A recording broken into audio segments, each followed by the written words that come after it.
Hi everyone, welcome back to the makeup chair. Today's Monday makeup lesson is all about contouring for paler skin. I have really pale skin naturally. This is my natural paleness, and I'm going to talk about the products that I like using when I am this pale. So the foundation that I chose today is the L'Oreal True Match foundation in W1. This is the American brand. It's a full shade lighter than the ones that we get here in Ireland. The great thing about this is that it's a warm tone. It's kind of a warm neutral tone rather than a pink tone. And I just applied that with an F21.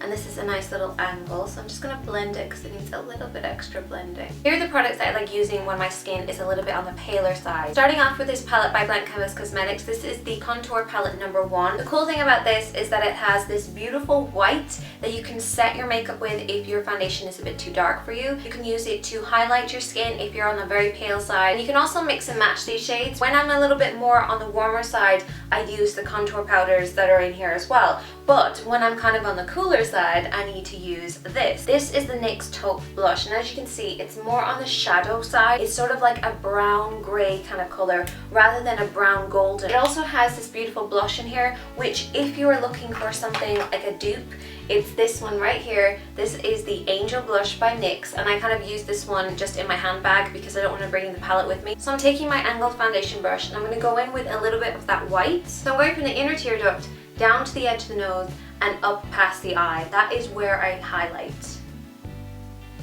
When I do the top of the forehead, I go from the side of my brows on either side, and I just go across like this and then come down the nose. And then I also just do the tip of the chin as well. So that's pretty much it for highlighting. We don't really need to highlight because we have very pale skin to begin with, so just have a little bit of fun with contouring instead. My new favorite brush for applying my contour is this fan brush. So I'm just going to use the tip of the brush, just getting right into that powder, just to go from the edge of my lip to the top of my ear. That is my little guide. From here to here is my little guide.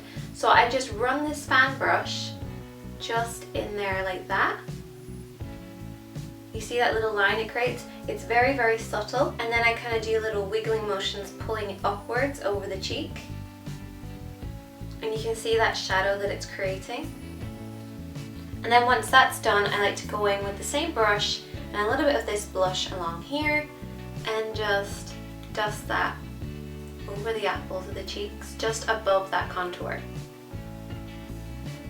And the final touch is just to apply a little bit of a golden highlighter, and as you can see, it's gone. This is the Mary Luminizer. I'm using that same brush just to get right into the corners, and then I'm just dusting this on the top of the cheekbones just to give it a nice shimmer. So that is highlighting and contouring for paler skin types. If you have any foundation, blush, or contour recommendations for paler skin types, then just leave a comment, and I will see you guys in a video really soon. Remember, embrace your pale skin, don't highlight too much, and just let that contour do its work. And I will see you guys in a video really soon. Bye. Today's Monday makeup lesson is 5 steps to highlighting and contouring. Apply your foundation and